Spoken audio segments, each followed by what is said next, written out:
Why am I not an atheist? To be honest with you, the answer is actually kind of simple. Because I don't think that atheism is true. Okay, fine. I'm perfectly good with that.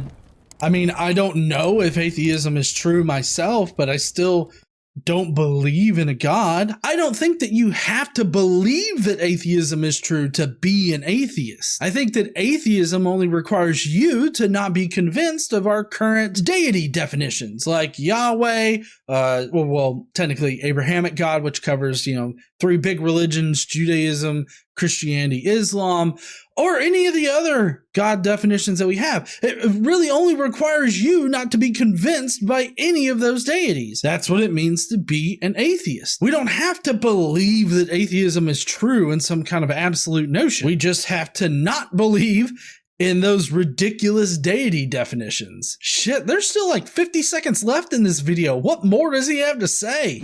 If I thought atheism were true, I would feel compelled to be an atheist. But to me, any adequate worldview has to explain certain features of reality, such as... Well, before we get into this list, no, atheists don't have to explain anything about this world, or the position of atheism doesn't have to explain anything else other than this person doesn't believe in a God. And that's it. That's all atheism is meant to do, has ever tried to do. To lay on to atheism the need to explain further than that is all on the person that's saying it. Like, they are the ones that are claiming atheism has to do this. And I get it, Sean McDowell's not convinced that atheism is true. I'm not entirely convinced atheism is true.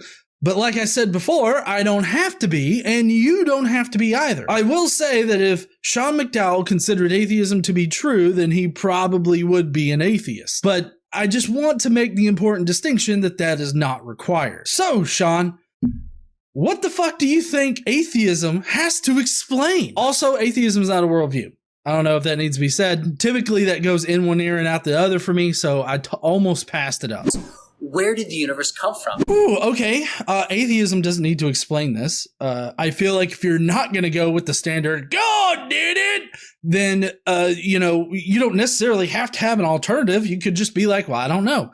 The agnostic position on it. Like, I don't know where the universe came from, but I can guarantee you God did not fucking create it. But you could look to science in order to help you explain reality, considering that's what science... Now, as far as science goes, there's no definite answer for where this universe came from or how this universe formed. But we do have leading hypotheses. And the hypothesis about the beginning of the universe is that a quantum scalar field fluctuated from this false vacuum state to a true vacuum state. And we know that when quantum scalar fields do this, they release an immense amount of energy.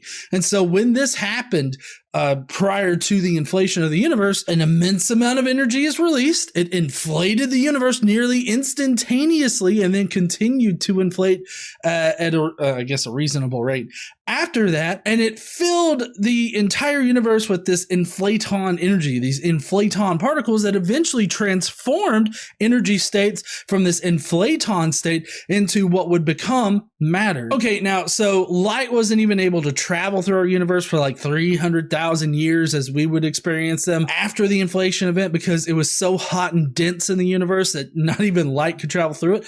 But more importantly, not even atoms could form until the universe cooled down a bit. That's how incredibly hot the universe was. So if you're looking for an explanation as to how the universe inflated or how the universe came into existence, we don't need a God in order to explain this. We can look to science to help explain our reality, which is what science is meant to do. Provide you with the best explanation for reality as we experience it. It's meant to describe reality. So I wouldn't look to atheism to be able to describe this because the only thing that atheism describes is me as a person, whether or not I believe in a supernatural deity. And I don't, so that makes me an atheist. But it also means that as an atheist, I don't have to explain anything else other than I don't believe in your bullshit claim. And the atheist's answer to me is totally inadequate. Well, It's not an atheist answer towards you there, Sean. It's the scientific answer. And whether you believe in God or not, the scientific answer is going to be the same. Of course, there are Christians out there that are also scientists that don't necessarily agree with the inflation of the universe. They think God shit it out of his ass. But the fact is that is the leading hypothesis, and it doesn't require you to be an atheist in order to adhere to that hypothesis. Either says the universe came from nothing, which is metaphysically absurd, or that the universe has always been here, which violates modern Big Bang cosmology and has philosophical troubles. So the nothing that we're talking about here is completely different than the nothing he's talking about. The nothing that he's talking about is absolute nothing, which does not exist in reality. Because we've been able to create like a pocket of nothing, like a vacuum, a true vacuum that has absolutely nothing in it, no radiation or anything like that, but it still has an energy signature in there. So what does that mean? That means that empty space, a vacuum, a space where nothing seems to exist, still has an electrical charge. That means that there is still the potential for shit to happen in there. Now, as far as the beginning of the universe goes, this means that it didn't pop out of nothing. There was something there, but the scientific version of nothing still has an electrical charge and still has a potential to do something. Sean here is playing an equivocation fallacy with the word nothing. Popping out of nothing as he means it is something his God does. His God pops shit out of nothing, or depending on how you interpret Genesis. I mean, in Genesis, it talks about how there was like waters or some shit, so the entire universe was full of water, or the entirety of reality was full of water until God came along and organized that shit or something like that. So there's that, which would indicate the whole eternal like state of matter in the universe, which is his idea, apparently, or well, not his idea necessarily, but the Christian idea. It could be a Christian idea. And then popping out of nothing, you know, God whispering a magical seance like shimmy, shimmy, shimmy, and he creates shit that's magically creating shit out of literally nothing. So either way he goes about it, Sean is really dunking on Christian ideas. Atheism can't explain why the universe is fine-tuned, can't explain the origin of consciousness. He said two things here. But let's try to focus on one at a time. We can't explain why the universe is fine-tuned. Well, who says that it is fine-tuned? I mean, just because our kind of life popped up in this universe, you know, doesn't mean that life can't pop up in a universe with different constants. There's nothing to say that these constants have to remain constants or have to remain in these configurations. So I think that there's a lot of assumptions going on in the fine-tuning argument, because if you were to change like one constant here or there, even outside of the nominal boundaries for our universe, that doesn't mean that shit won't shift around, and, you know, the descriptions of reality that we have created in order to describe reality would change with these new values and constants and how shit works. So the assumption here that is being made is that our universe is the only kind of universe that could support life, and I just don't think that we have any evidence to suggest that our universe is the only kind of universe that can support life. That doesn't mean that I have to posit a multiverse or anything like that. I'm just saying we don't have enough evidence to suggest what Sean is suggesting with the fine-tune argument. Well, not just Sean, but other apologists as well that use the fine-tuning argument to say that, oh, God had to have created our universe. No, he fucking didn't. And then he's talking about consciousness. Consciousness is an emergent property of a complex nervous system. It's the complex inner workings of our central nervous system that gives us this self-awareness that we seem to have, this consciousness. There are other organisms on this planet that seem to have some kind of consciousness about them. And so it doesn't really seem to me like it's all that special to us. You know, we see it in dogs, we see it in cats. Well, cats are mainly assholes, so they only have that asshole part of the brain. But you understand what I'm saying? We see the workings of consciousness in other animals. And so it doesn't make a lot of sense to say that, well, atheism can't explain consciousness. Okay, Atheism can't explain fine-tuning either. But the point is that atheism is not supposed to explain those things. Science can explain consciousness, maybe not fully, but we can definitely determine that we're not a super special species that requires a god to give us consciousness. Consciousness is just an emergent property of the brain. And that's it. Origin of life, free will. Origin of life and free will. Okay, so origin of life, that's explained by abiogenesis, evolution, and a whole bunch of other chemical processes that connect between inorganic and organic chemistry. That's how you would explain that.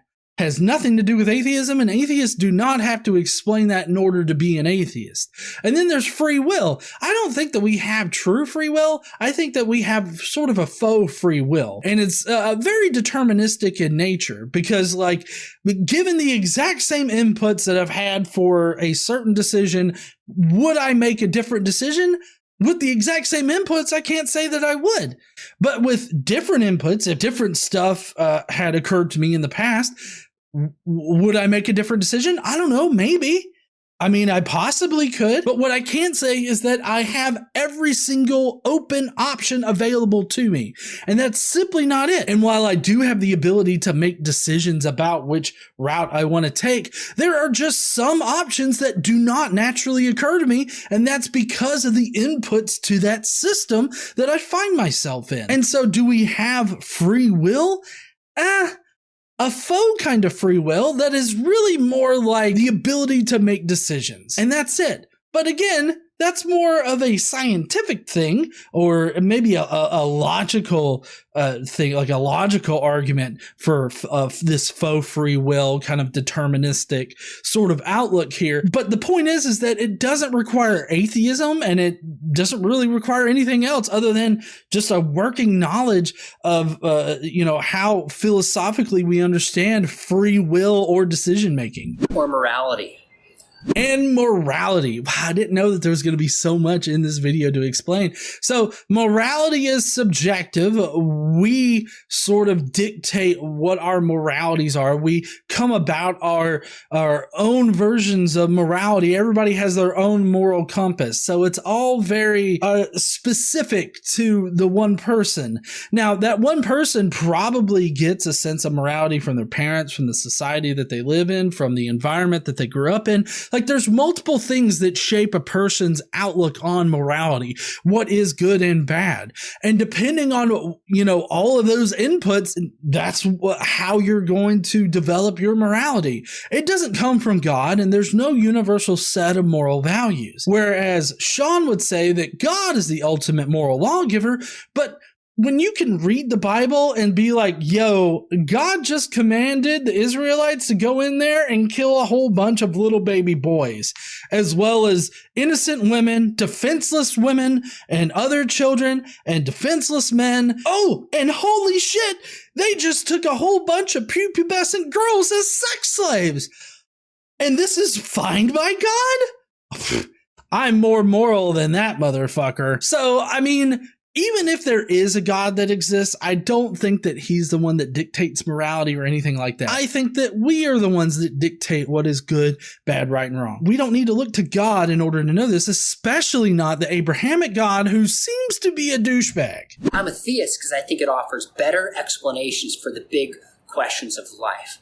I hope nobody feels like I'm attacking you. I'm just simply sharing why I believe in God and why I'm not an atheist. And I'm perfectly fine if you're convinced by the whole God did it explanation for all of the topics that Sean covered. What I don't like is the idea that it's required for somebody to have an answer for these things as an atheist.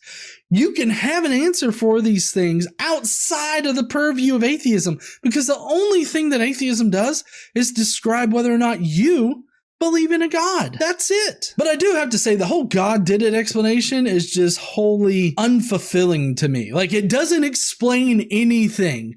Saying God did it is a thought-stopping technique. And I feel like that's a majority of what apologists like Sean McDowell are trying to do. I mean, they may go into like deep philosophical arguments, but at the root of every single apologetic that they have, it's just, well, God did it. oh, why did it rain? God did it! Of course, I don't think any Christian would say that now, although you could make the argument that some Christians do think that certain weather events are controlled by God, like hurricanes. Hurricanes hitting, certain portions of the United States. Apparently, that's punishment from God. Of course, in the Bible, I do believe that it says somewhere that God is responsible for all evil, or God creates evil. Also, God controls weather systems. He's even got a fucking storehouse of hail and rain up there. So with God being all powerful, it does seem like if he did exist, then he would have the power to create or squash natural weather events. But sadly, we have to look to science to explain why Hurricane Ian strengthened and nearly broke Florida in fucking half. We have to look to that, and we find climate change, and climate change is the reason why hurricanes are strengthening every single fucking year. But what do we get from Christians on this? God did it! Totally unfulfilling. With science, I can tell you exactly why hurricanes form, why they have been strengthening over the years, and we can even predict the route that they will take. There's several different models that we have to run through, so there's several different ways which it can go, but that's just the problem with complex weather systems like hurricanes or other events of that nature. Saying God did it is somehow a good explanation just communicates to me that you don't actually want to know how shit works, and that you're just fine with somebody pointing to some supernatural dickhead over there saying, oh, well, he did it. Oh, well, fuck, I can't do anything about that, and I guess he can choose to do this shit if he wants to, so, oh, well, fuck me.